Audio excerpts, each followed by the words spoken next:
And I apologize for Okay. the So how many did you get delay.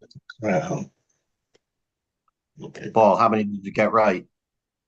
Oh, I only looked at a couple of them. I didn't spend much Oh, time on it. there are only five. No, I didn't know that. Well, where did this go? Here's my Zoom meeting. Excuse me. Why is it Oh, not letting me? Oh, okay. Good morning, everyone. Good to see morning. you all. Good morning. Sorry again for the delay. Let's start with the bracha that we make when we learn Torah. Baruch atah Loa Adonai Adonai, Eloheinu melech Melech haolam Haolam, asher kiddushanu Kiddushanu b'mitzvotav b'mitzvotav, v'tzivanu Anu al al divrei divrei. Torah. Let's share our screen. We're continuing with dreams. Barbecue was really good last night. Yes, thank you. Were those hamburgers pre-made or? The hamburgers, well, I mean, it was just like meat patties, and then I Yeah. put salt and pepper, put them on the grill. Were they frozen beef patties or Yeah, they were frozen? yeah. Where'd you get them? What brand were they? Because they were, I mean, usually when I've seen frozen beef patties in the supermarket, and I thought, well, they can't be very good, but those were excellent. The brand is called Holy Wagyu Holy Wagyu. You got it at the kosher supermarket, in no the kosher doubt. supermarket. Yeah. Which one? So I got it from the wholesaler, but I can find out which one of the local places carry it. I can look.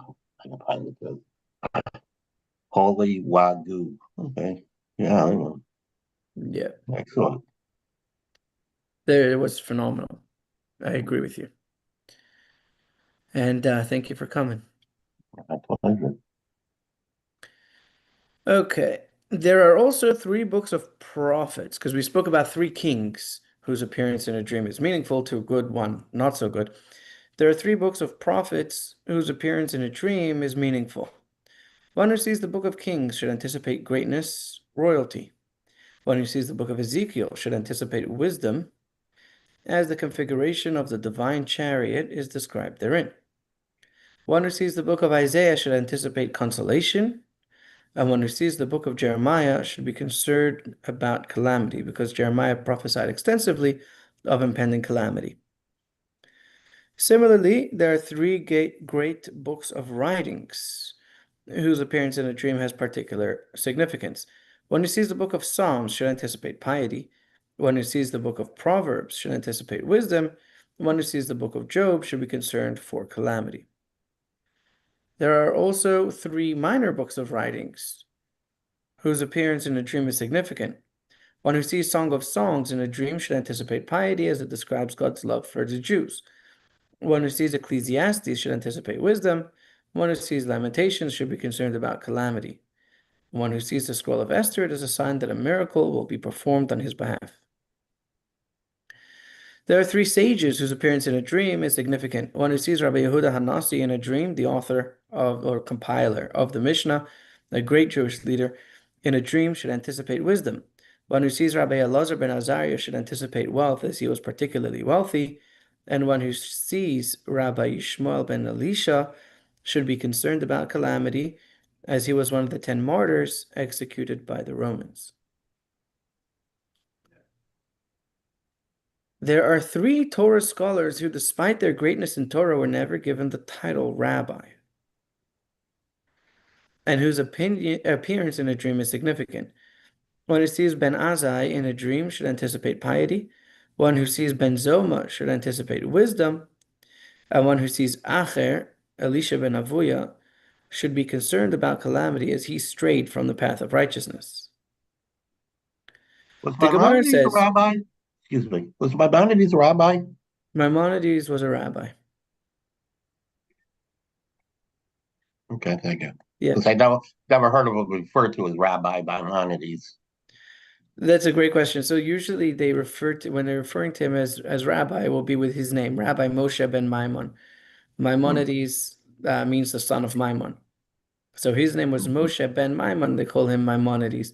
Same thing, similar time period, Nachmanides was Rabbi Moshe ben Nachman, and he's called Nachmanides because he's the son of Nachman. Okay, thank you. Sure. Um, the Gemara says all types of animals are auspicious signs for a dream, except for an elephant, a monkey, and a long-tailed ape. The Gemara asks, didn't we just learn that a miracle will be performed for one who sees an elephant in a dream? The Gemara says this is not difficult. We already asked this question, I think. This statement that a vision of an elephant is a good omen refers to a case where it is saddled, while the statement that it is not a good omen refers to a case where it is not saddled.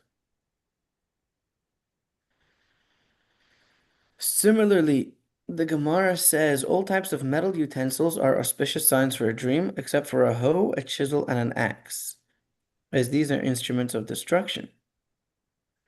The Gemara notes that this applies specifically when they are seen with their handles. On a similar note, the Gemara says all kind of fruit are auspicious signs for a dream, except for unripened dates. All kind of vegetables are auspicious signs for a dream, except for turnip heads. The Gemara challenged, didn't Rav say I did not become wealthy until I saw turnip heads in my dream? So apparently turnip heads are a good omen. The Gemara responds, when Rav saw them, he saw them on their stems. So if you see them on their stems, that's fine, but if you see turnip heads already picked, then it is bad omen. Similarly, all kinds of colors are auspicious for a dream, except for sky blue, techeles. All kind of birds are auspicious signs in a dream, except for an eagle owl. What is an eagle owl? And an Well, owl and kurfuri, which are nocturnal and have strange and frightening appearances. What's a kurfuri? never heard of it. A talfa is a bat, I think. Okay, a bat I could understand has a frightening experience, and owls are very cute. Well, they're also, I mean, very dangerous. I mean, they're, the real predators.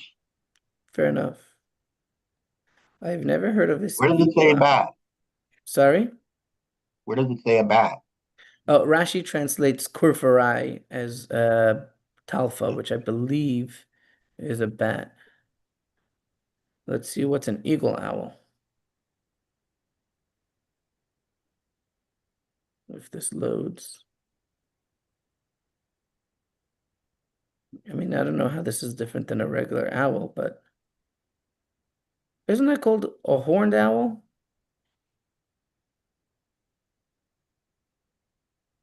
Anyways, back to the subject at hand.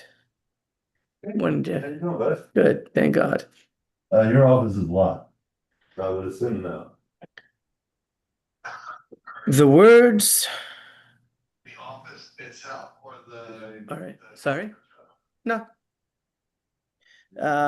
Okay, so now there is an acronym that is given in order to a mnemonic, I think it's called, to remember the next sections that we're going to talk about. So the words the body, microcosm, ease, and comfort are mnemonics for matters that the Gemara will discuss, each of which will present a list with shared qualities similar to the list cited above. The Gemara says there are 3 food items that enter the body, yet the body does not benefit from them: cherries, bad dates, and unripe dates. In contrast, there are 3 matters that do not enter the body, yet the body benefits from them. And they are. Jeff, can I use the conference room? I won't see you later, but I'll. Awesome. Okay, I'm just gonna move to the conference room. I'll be right back. Thank you, sir.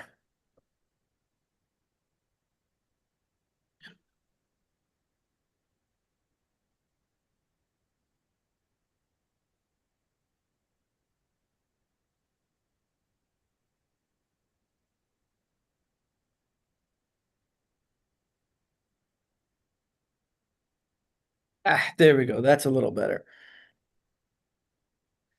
Okay, there are 3 matters that do not enter the body, yet the body benefits from them, and they are washing, anointing, and usage. Tashmish, which is commonly used as a euphemism for conjugal relations.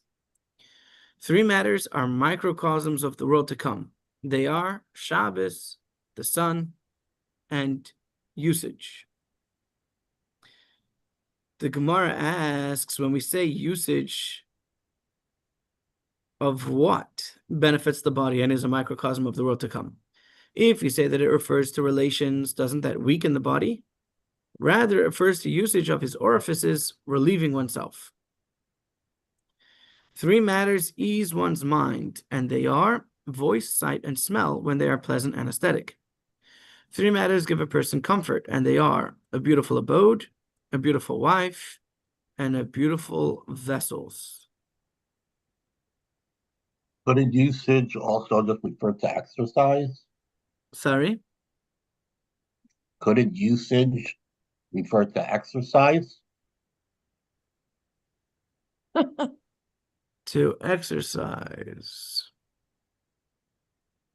I guess it could.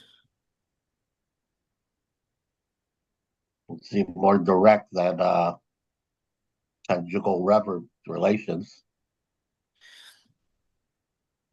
So usually it's used as a euphemism for relations. Like when you'll see that word tashmish in Jewish literature, that's usually what it refers to. In the Mishnah, it's considered the full phrase is tashmish hamita, usage of the bed.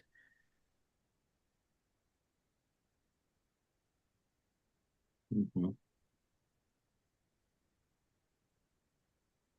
The numbers 5, 6, and 10 are mnemonics for the categories to follow. The Gemara says there are 5 matters in our world which are 1/60th of their most extreme manifestations. They are fire, honey, Shabbat, sleep, and a dream. The Gemara elaborates, our fire is 1/60th the fire of Gehenna. Honey is 1/60th of the taste of manna. Shabbat is 1/60th of the world to come. Sleep is 1/60th of death. And a dream is 1/60th of prophecy. Similarly, 6 matters are good omen for the sick: sneezing, sweating, diarrhea, seminal emission, sleep, and a dream. These are alluded to in the scripture. Sneezing, as it is written, his sneezes flash forth light, indicating that by means of a sneeze, one comes to see the light of the world. Sweat, as it is written, in the sweat of your face you shall eat bread. Diarrhea, as it is written, he that is bent down shall speedily be loosed, and he shall not go down dying to the pit. A seminal emission, as it is written, that he might see his seed prolong his days. Sleep, as it is written, I should have slept, then I had been at rest. A dream, as it is written, wherefore you recover me and make me to live. Atachlemeni is interpreted etymologically similar to chaloim in a dream, which we had that verse before. Similarly, there are 6 matters that cure a person from his illness, and their cure is an effective cure. And again, these are matters, the human condition has changed a little bit based on our culture and the foods we eat. So I would not suggest trying these medicinal treatments today, but back in those days, there were 6 matters that could cure a person from their illness, and their cure is an effective cure, which is cabbage, beets, dried foley. Anybody ever heard of foley? The only foley I've heard of is a Foley catheter.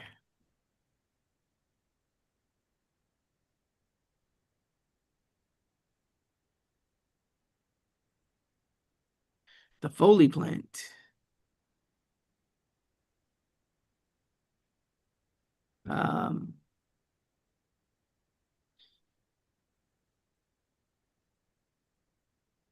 Nope. Take out the word plants.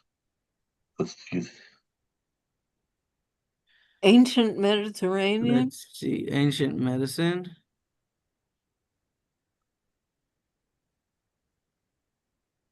Oh, it's called a Foley tree. So that's called the Foley tree.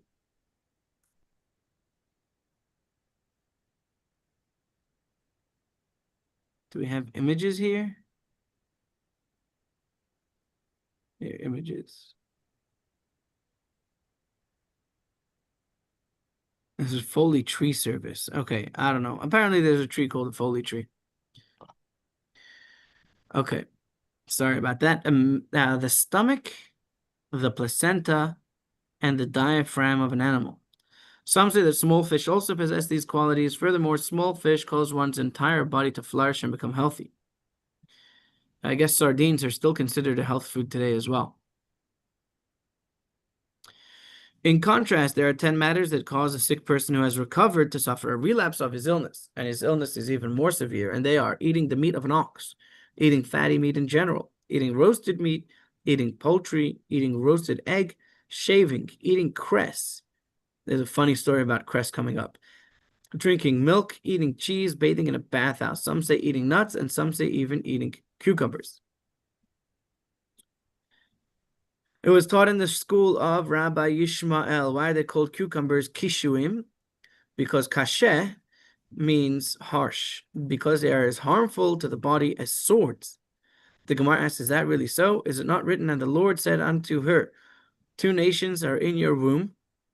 And the Gemara says, do not read it as goyim nations, rather gayim proud ones. And Rabbi Yehuda said in the name of Rav that this verse was fulfilled in the 2 great individuals who descended from Rivka, Antoninus and Rabbi Yehuda Hanasi, whose tables, because of their wealth, never lacked for radish, lettuce, or cucumbers, neither in summer or the rainy season. So apparently cucumbers would be good and are a delicacy even of kings. So how could you say that they're bad for you? The Gemara resolves this is not difficult. This that says they are harmful to the body refers to large ones, while the one that says they were always served on the table of Rabbi Yehuda Hanasi and Antoninus refers to small ones.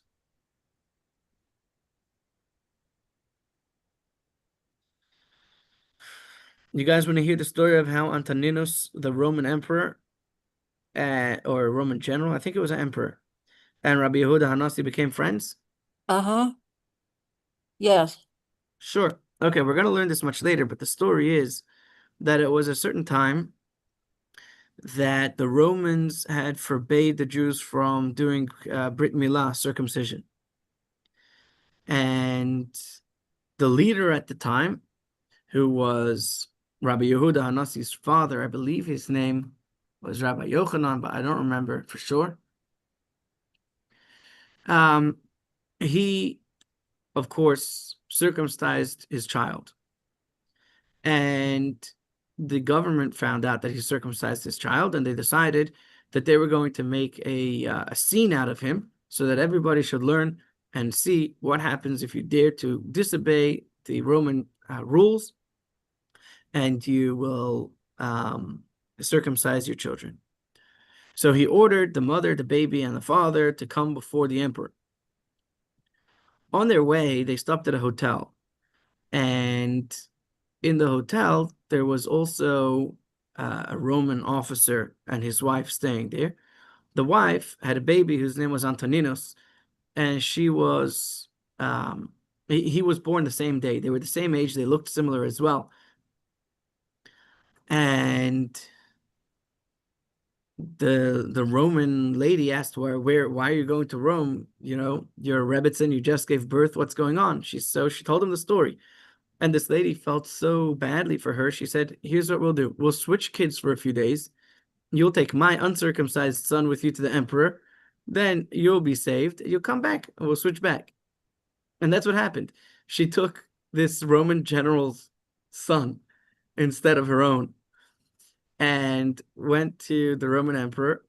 And the Roman emperor heard from all the witnesses who were there at the bris. And then he said, okay, so we're going to kill you. She says, well, look at the kid first. And they open up the kid's diaper and they see, behold, it is an uncircumcised child. And the emperor was all shaken. He says, wow, look what a miracle your God does for you. So they were spared. And anyways, that started a lifelong relationship and friendship between the 2 children. And parents as well. With regard to dreams, the sages taught one who dreams that he sees a corpse in his house, it is a sign of peace in his house. If the corpse ate and drank in the house, it is a good omen for the house. If the corpse removed vessels from the house, it is a bad omen from the house, as it suggests that the corpse is taking someone from the house with him. Rav Papa explained that that's only if the dream was about a shoe and a sandal, if he was taking them out, as that indicates that someone from the house is embarking on a long journey. As the sages said, everything that a corpse taken in a dream is good omen, except for a shoe or a sandal. Everything that a corpse gives in a dream is a good omen, except for dust or mustard, which looks like dust, and they portend burial. Okay, that concludes for now the section on dreams. The Mishnah continued and said that one who sees a place from which idolatry was eradicated. In other words, if you're going in the land of Israel, and you see a place where there used to be a place of idolatry, and now that is no longer a place of idolatry, you should recite the blessing, "Blessed are you, Lord our God, Master of the universe, who eradicated idolatry from our land." On this topic, the sages taught in the Tosefta, one who sees the idol called Mercury, recite. Oh, Marculus is Mercury. Interesting. You know how they used to serve Mercury? They used to throw stones at it. That was how they... He recites, "Blessed are you, Lord our God, Master of the universe, who has shown patience to those who violate his will." As each day new rocks would be thrown up on the pile constructed in Mercury's honor. And God waited a long time until he destroyed it. One who sees a place from which idolatry was eradicated should recite, "Blessed are you, Lord our God, Master of the universe, who eradicated idolatry from our land. And just as it was eradicated from this place, so too may be eradicated from all places of Israel, and restore the hearts of their worshippers to worship you." If you're outside of the land of Israel, you do not need to recite and restore the hearts of their worshippers to worship you, since it is predominantly populated by Gentiles. In other words, the reason for that addition of those sentences in the prayer was because in Israel at the time was predominantly Jewish, and we were making a prayer that the Jewish people should be worshiping God and not worshiping idols. But if you're outside of Israel, then that is not necessary. Rabbi Shimon ben Elazar says, even outside of Israel, one is required to recite that formula, because in the end of the days, all the nations will convert, as it is stated, "For then I will turn to the peoples a pure language, that they may all call upon the name of the Lord to serve him with one consent." And because everyone will be serving Hashem when Mashiach comes, it's correct and appropriate to mention these words. The Gemara goes on to discuss special blessings instituted by the sages to be recited upon seeing extraordinary sights. Rav Menuna taught, one who sees the wicked Babylonia must recite 5 blessings. What are the 5 blessings? Says the Gemara. One who saw the ruins of Babylonia recites, "Blessed, etc., who destroyed the wicked of Babylonia." If you see the ruins of Nebuchadnezzar's house, you should recite, "Blessed, etc., who destroyed the house of the wicked Nebuchadnezzar." One who sees the lion's den into which Daniel was thrown, or the furnace into which Hananiah, Mishael, and Azariah were thrown. Oh, I love them. Anybody know? You might have heard it from me a few times. What are their names in English of Hananiah, Mishael, and Azariah? 3 of my favorite English words. Hannah, Michael, and Meshach, Shadrach, and Abednego.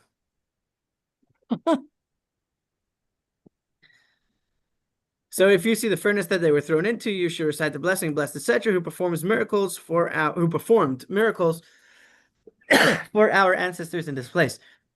If you see Mercury, the idol, not the planet, you should recite, "Blessed is the Lord our God, etc., who has shown patience to those who violate his will." One who saw a place from which earth is taken,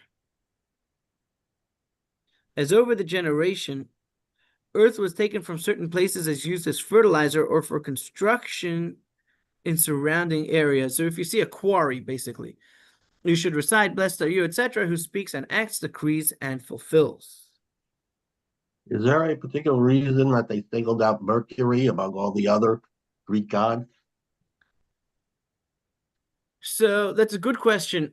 The 2 main idols that are, or 3 main idols that are referred to in Jewish literature, like in main idols, would be Mercury, Baal Pa'or, which I don't know how you translate it, and and Baal. Baal was a big problem for the Jews in the times of Elijah. The other two. So I'm guessing the reason for Mercury is because they would build tall piles every time they would come. The way that they would serve it is by throwing another rock on the pile. Because So Mercury was a rather minor Greek god. I could mean, be, like, yeah.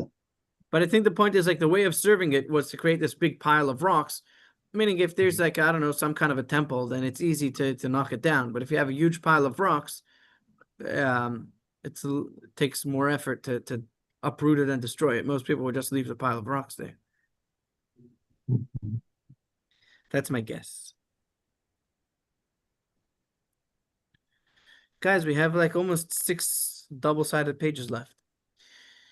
The Gemara relates that when Rava would see donkeys carrying earth of Babylonia, he would slap their backs with his hand and say to them, "Run, righteous ones, and fulfill the will of your master." When Mar, the son of Ravina, would arrive in Babylonia, he would take earth in his kerchief and throw it outside of Babylonia. Throw it back over the border to fulfill that which is said, and I will sweep it with the broom of destruction. Rav Ashi said, I never heard that statement of Rav Hamanuna that one who sees Babylonia, the wicked must recite 5 blessings. However, based on my independent reasoning, I recited all of them anyways. Talking about him slapping the donkeys reminds me of a story. There's a guy who said, my donkey is a special donkey. My donkey listens. And I don't have to, I don't have to do what all the other people do. I just talk to my donkey and it listens. And the guy says, yeah, show me. So he takes a long stick in his hand and he puts his mouth by the donkey's ear. And as he's saying, start moving, get a move on it, he takes the stick and he hits the donkey. And he says, you see, I told him get a move on it. And he started walking. And the guy says, what do you mean? I saw you hit it with a stick. He says, no, that was just to get his attention.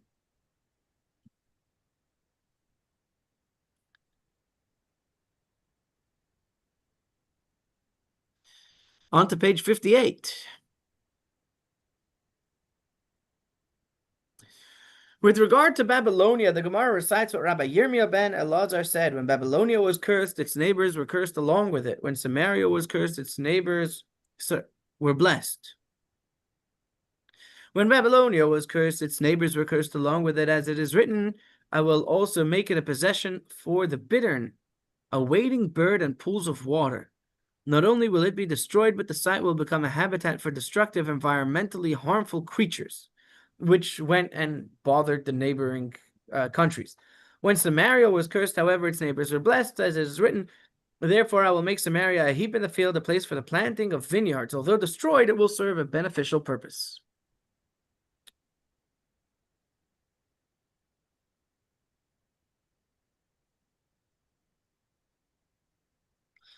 Rav Hamanuna said, one who sees the multitudes of Israel, if you see 600,000 Jewish people in one place, you should recite, blessed are you, etc., who knows all secrets. That there are so many Jews in one place, and God knows what's going on inside the heart of every single one. One who sees multitudes of Gentiles should recite the verse, your mother shall be sore ashamed, she that bore you shall be confounded. Behold, the hindermost of the nations shall be a wilderness, a dry land and a desert. The sages taught in the Tosefta, one who sees the multitudes of Israel recites blessed, etc., who knows all secrets. Why is this? He sees a whole nation whose minds are unlike each other and whose faces are unlike each other. And he who knows all secrets, God, knows what is in each of their hearts. The Gemara relates a story. Ben Zoma once saw a multitude of Israel while he was standing on a stair of the Temple Mount. He immediately recited a blessing, and he recited 2 blessings. First one was, who knows all secrets, and the second one was, who created all these to serve me. Doesn't that sound a little bit ostentatious? Is ostentatious the right word here? Presumptuous, perhaps? Presumptuous. Presumptuous. Isn't that a little presumptuous? You see 600,000 Jews, and he says, thank you, God, for creating all of these to serve me. What do you guys think? Presumptuous. Yeah. Let's see what he meant by that. Because it was not a presumptuous statement. It was rather a Modest. humbling experience. Explaining his custom, he would say, how much effort did Adam, the first man, exert before he found bread to eat? He had to plow, sow, reap, sheave, thresh, winnow in the wind, separate the grain from the chaff, ground the grain into flour, sift, knead, bake, and only after that he could eat. I, on the other hand, I wake up and everything is prepared for me. Human society employs a division of labor, and each individual benefits from the service of the entire world. So how grateful must I be to God and to all of these people who had a hand in making my life as easy as it is? Similarly, how much effort did Adam, the first man, exert before he found a garment to wear? He sheared, laundered, combed, spun, and wove, and only thereafter he found a garment to wear. And I, on the other hand, I wake up and I walk into the store and I buy it. Members of all nations, merchants and craftsmen, diligently come to the entrance of my home, and I wake up and find all of these before me. Isn't that powerful? The power that we have every time we eat something, every time we wear clothing. How much effort has been put into that? We don't usually think about it, but it's a big deal.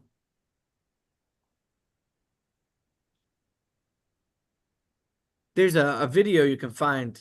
How much does it cost? And how many people have to be involved to make one pencil? It's fascinating. Ben Zoma would say, a good guest, what does he say? How much effort did the host expend on my behalf? And how much meat did the host bring before me? How much wine did he bring before me? How many loaves did he bring before me? All the effort that he expended only for me. And then he will be very grateful. However, a bad guest, what does he say? What effort did the host expend? I ate one piece of bread, I ate one piece of meat, I drank one cup of wine. All the effort that the homeowner expended, he expended only on behalf of his wife and children. With regard to a good guest, what does he say? Remember that you magnify his work, whereof men have sung. He praises and acknowledges those who helped him. With regard to a bad guest, it is written, men do therefore fear him. He regards not any who are wise of heart. On the topic of multitudes, the Gemara cites another verse, and the man in the days of Saul was old and came among men. Who was this man? Rava, and some say was Rav Zvid, and some say was Rav Ashaya, who said this refers to Yishai, Jesse, the father of David, who always went out with multitudes and entered with multitudes and taught Torah with multitudes. Ullah said, we hold there is no such thing as a multitude in Babylonia. The sage taught, a multitude is no fewer than 600,000 people. The sages taught, one who sees the sages of Israel recites, blessed, etc., who has shared of his wisdom with those who revere him. One who sees sages of the nations of the world recites, blessed, etc., who has given of his wisdom to flesh and blood. One who sees the kings of Israel recites, blessed, etc., who has shared of his glory with those who revere him. One who sees kings of the other nations of the world recites a blessing, blessed, etc., who has given of his glory to flesh and blood. Rabbi Yochanan said, one should always strive to run toward the kings of Israel to greet them, and not only toward the kings of Israel, but also toward the kings of the nations of the world, so that if he will be privileged to witness the glory of Mashiach and the world to come, he will now be able to distinguish between the kings of Israel and the kings of the nations of the world. In other words, he'll have something to reference the glory of Mashiach to, and that will wow the experience much more for him. The Gemara says Rav Sheshes was an interesting story. Rav Sheshes was blind. Everyone was going to greet the king, and Rav Sheshes stood up and went along with them. There was a heretic who found him there and said to him, the full jugs, the complete jugs, go to the river. Where do the broken jugs go? In other words, you bring your jugs to the well to fill them up, but a broken jug, what are you going for? If you're blind, why are you going to see the king? Rav Shesha said to him, it was a disparaging comment. Rav Shesha said to him, come and you will see that I know more than you do. The first entourage came by, and when the noise grew louder, the heretic said, the king is coming. Rav Shesha said to him, the king is not coming. The second troop passed, and when the noise grew louder, the heretic said to him, now the king is coming. Rav Shesha said, the king is not coming. The third troop passed, and when there was silence, Rav Shesha said to him, certainly now the king is coming. The heretic said to him, how do you know this? Rav Shesha said to him, royalty on earth is like royalty in the heavens, as it is written with regard to God's revelation to Elijah the prophet on Mount Horeb. And he said, Go forth and stand upon the mount before the Lord. And behold, the Lord passed by, and a great and strong wind rent the mountains and broke in pieces the rocks before the Lord, but the Lord was not in the wind. And after the wind, an earthquake, but the Lord was not in the earthquake. And after the earthquake, a fire, but the Lord was not in the fire. And after the fire, a small, still voice. And so it was when Elijah heard it that he wrapped his face in his mantle and went out and stood in the entrance of the cave. So God's revelation was specifically at the moment of silence. When the king came, Rav Sheshes began to bless him. The heretic mockingly said to him, Do you bless someone you do not see? The Gemara asks, and what happened to that heretic? Some say that his friend gouged out his eyes, and some say Rav Sheshes fixed his gaze upon him, and the heretic became a pile of bones. Okay. Do not, how do you say, start up with the rabbis. Okay, I don't think we have time to get into the next one. We're going to get there soon. Next week, join us for a interesting story. Thank you all for joining. Wishing you all a wonderful rest of your week. We will see you on Shabbat, God willing, at 10 a.m. if you'd like to join us for services at 10 or a Kiddush at 11:30. And next week's Parsha class will be at the Chabad house on Tuesday morning at 10 a.m.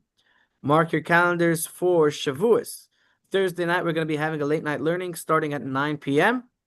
Email or text me with your questions and subjects that you want to discuss. And then Friday at 5:30 p.m., we're going to be having Torah reading, 10 Commandments, and the dairy buffet, cheesecake and ice cream, etc. And then Shabbat on the 5th and 6th is going to be a Friday night meal and a Shabbat day minyan, God willing, in honor of my mother's yahrzeit. So please mark your calendars for those events. Take good care. Okay, thank you. תודה.